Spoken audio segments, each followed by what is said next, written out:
teach some use of preposition. मैं आप लोगों के सामने कुछ प्रीपोजिशन और बताने जा रहा हूँ, जो कि कल भी मैंने कुछ प्रीपोजिशन के बारे में बताया था। आज हम लोग पहला प्रीपोजिशन पढ़ने जा रहे हैं फ्रॉम। फ्रॉम का हिंदी अर्थ होता है से। फ्रॉम का हिंदी अर्थ होता है से।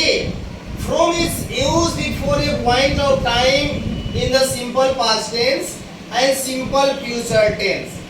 फ्रॉम का प्रयोग हम निश्चित समय के पहले सिंपल पास्ट टेंस में और फ्यूचर टेंस में इसका प्रयोग करते हैं।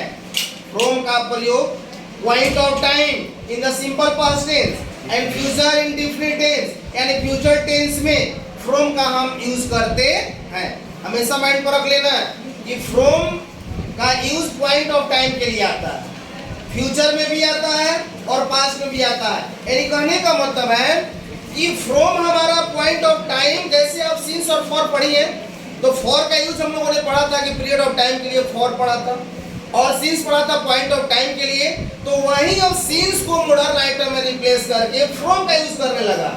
जैसे कहने का मतलब है कि कहा जा रहा है कि वो है 2 बजे से किताब पढ़ती आ रही थी, तो 2 बजे से किताब पढ़ती आ रही थी, तो ही के साथ में हैड बीन कर सकते हैं। तो ही हैड बीन क्या करेंगे, रीडिंग करेंगे और रीडिंग के बाद में बुक करेंगे।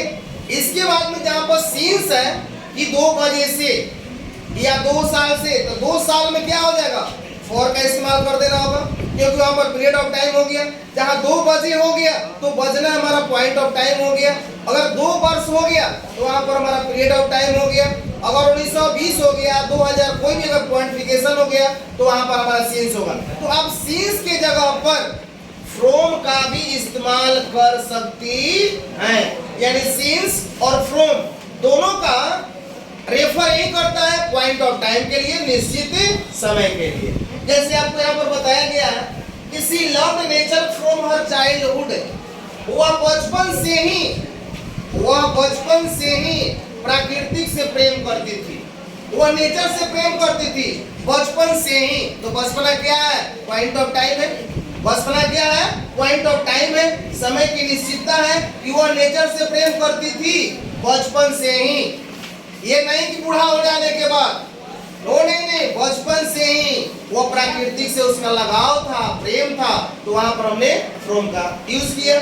जैसे he will come here from Monday, वह यहाँ मंडे से आएगा। वह यहाँ कब से आएगा, मंडे से आएगा। तो मंडे क्या है, पॉइंट ऑफ टाइम है। मंडे क्या है, मेरा पॉइंट ऑफ टाइम है। तो जहाँ पॉइंट ऑफ टाइम की बात आएगी वहां पर आपको फ्रॉम का यूज करना है। तो हमेशा माइंड पर रखो कि from is used to the point of time in the simple past tense and future tense. Complete हो गया। अब आपका नेक्स्ट है विद इन और इन। विद इन का अर्थ होता है सप्ताह के अंदर और इन माने होता है सप्ताह के अंदर नहीं, में का। जैसे आपका यूज है कि विद इन और in is used before a period of in the future tense. Within और इन का प्रयोग जो होता है अनिश्चित समय बताने के लिए। अनिश्चित समय बताने के लिए हम फ्यूचर टेंस में विद इन और इन का इस्तेमाल करते हैं। जैसे लिखा है he will talk to you within a week, वह एक सप्ताह के अंदर में आपसे बात करेगा। एक सप्ताह के अंदर, विद इन माने एक सप्ताह के अंदर में बात करेगा। हो सकता है कि 2 लोगों के बीच में टकराव पैदा हो गई है, किसी के समझौता किया गया और समझौता करने के दौरान वो बताया है वह इंसान कि वह आपसे बात करेगा एक सप्ताह के अंदर। तो जहां अंदर की बात आ जाती है, सप्ताह के अंदर की बात आ जाती है, तो वहां पर आप विद इन का इस्तेमाल करना है। और इन कह रहा है कि she will inform you in a week, वह एक सप्ताह में आपको सूचना देगा। अब देखो, वह एक सप्ताह में आपको सूचना देगा, यानी कहने का मतलब कि वहां पर संज्ञान जो है वहां पर भी टाइम बता रहा है, लेकिन वहां पर में का संज्ञान दे रहा है। एक सप्ताह के अंदर, जहां अंदर की बात आ गई वहां आपको विद इन कर देना है। जो आपको कह रहा है कि वह एक सप्ताह में he will inform, एक सप्ताह में आपको इन्फॉर्म करेगा।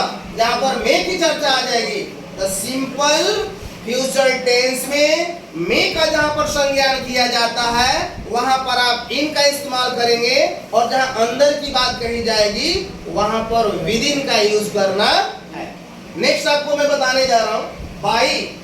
बाई मीन्स द ड्यूरिंग और नियर। बाई का प्रयोग हम समय अवधि के दौरान या नजदीक के अर्थों में हम बाई का इस्तेमाल करते हैं।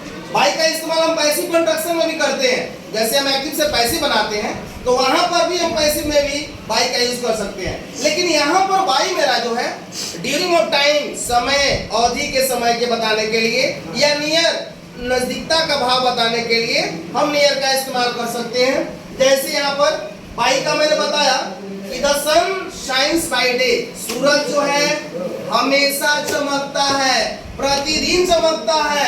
ड्यूरिंग डे टाइम है उसका, आज चमकेगा तो कल बंद नहीं रहेगा, उसका चमकना है। ड्यूरिंग है, हमेशा चमकता रहेगा। तो जहां हमेशा चमकने की बात आ जाती है वहां पर ड्यूरिंग ऑफ टाइम बताने के लिए वहां पर आपको ड्यूरिंग का यूज करना है, नहीं यहाँ पर बाई का इस्तेमाल आपको करना है। ठीक है, अब कह रहा है कि कम एंड सीट बाय मी, आओ और मेरे नजदीक में बैठो, आओ और मेरे नजदीक में बैठो।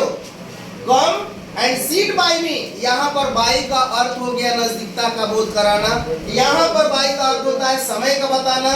तो जहाँ पर समय का ड्यूरिंग आएगा वहां पर आपको भी बाई का यूज करना होगा। जहाँ पर नजदीकता का बोध कराना होगा, नजदीक में आओ और बैठो, तो वहां पर भी आपको बाई का यूज करना पड़ेगा। और आपको आ गया टिल और अनटिल।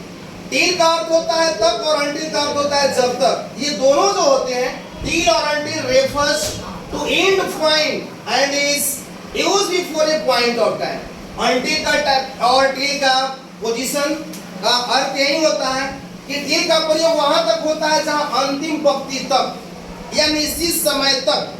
निश्चित समय के भी अर्थ बताने में भी हम टिल और अनटिल का यूज करते हैं। चाहे समय की लास्ट पोजीशन बताने के अर्थ में हम टिल का प्रयोग कर सकते हैं। जैसे he will stay here till Monday, वो है यहाँ मंडे तक रुकेगा, माने ठहरेगा। तो वह यहाँ मंडे तक रुकेगा। तो मंडे तक रुकने का मतलब है कि मंडे तक, माने अब गया है आज फ्राइडे को भी, तो मंडे तक ही रुकेगा। उसका एंड ऑफ द पोजीशन नहीं है, एंड ऑफ द वहां पर लिखा हुआ है ना, end of the point of का वही है कि आज गया है तो मंडे तक रुकेगा, मंडे के बाद वह रुकने वाला नहीं है। तो जहां एंड ऑफ टाइम की बात हो जाती है वहां पर भी टिल का इस्तेमाल हम कर सकते हैं। अब यहाँ पर कह रहा है कि she will wait for you until Monday, वह आपका मंडे तक इंतजार करेगा।